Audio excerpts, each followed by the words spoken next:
Қайырлы күн баршаңызға. Гүлді орам жапырақтан өте дәмді, сонымен қатар қолжетімді заттардан дайындалатын корей салатын дайындап көруге кеңес беремін. Өте дәмді болып шығады. Міндетті түрде жасап көріңіздер. Егер каналыма тіркелмеген болсаңыздар, тіркеліп алыңыздар.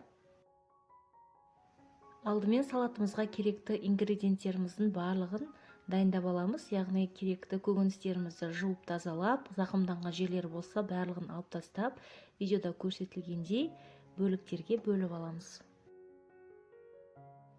Бұл салат қайнатылмайды, маринадта дайындалады. Сондықтан маринадтың қалай дайындалуын көру үшін видеоны өткізіп жібермей соңына дейін қараңыздар. Видеода көріп тұрғандарыңыздай осылай барлығын мен ажыратып шықтым. Енді үлкендеу ыдысымызға саламыз.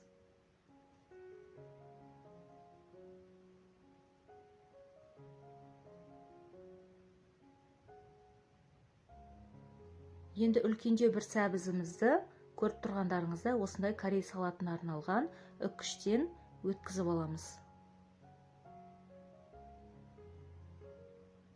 Өз тәбеттеріңізге қарай бір тәтті болгарскийді, яғни тәтті бұрышымызды қосып жіберуге де болады, бірақ мен қосқан жоқпын.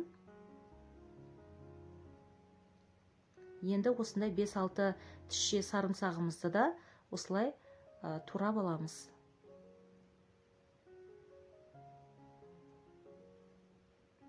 Көкөністерімізге енді қосып жібереміз де барлығын жақсылап тағы да бір араластырып аламыз. Келесі кезекте маринадымызды дайындаймыз. Ол үшін ыдысымызға 1 немесе 1,5 литр суымызды құйып қайнатамыз. Суымыз қайнап шыққаннан кейін үстіне 3 қасықтай, яғни 3 ас қасық қантты саламыз, тұзымызды саламыз. 1 шай қасық кориандр, 1 шай қасық қара бұрыш, 1 ас қасық паприка және өз тәбеттеріңізге қарай жарты қасықтай немесе 1 қасықтай ащы ұнтақталған қызыл бұрышымызды саламыз. Және салатымызға әдемі түс беру үшін жарты қасықтай куркума саламыз. Куркуманың көп қосудың қажеті жоқ, өйткені ол басқа дәмдеуіштердің түсін басып тастайды. Сондықтан аздап қосудың өзі жеткілікті. Енді мен осындай 70% уксустан 1 ас қасық қостым. Егерде уксустарыңыздың сіздерде пайызы төмен, яғни 6 немесе 9% уксус болса, онда көптеу қосу керек. Менде тұзы аздау болғандықтан тағы да 1 ас қасықтай тұз қостым. Енді барлығын жақсылап тұрып араластырамыз да. Бір қайнап шыққаннан кейін үстіне тағы да 2-3 ас қасықтай сұйық майымызды құйып жібереміз.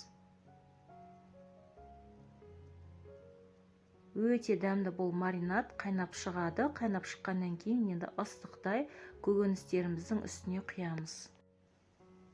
Гүлді орам жапырағымыз суда қайнатылмағандықтан өте қытырлақ және тәбет ашарлықтай болып шығады.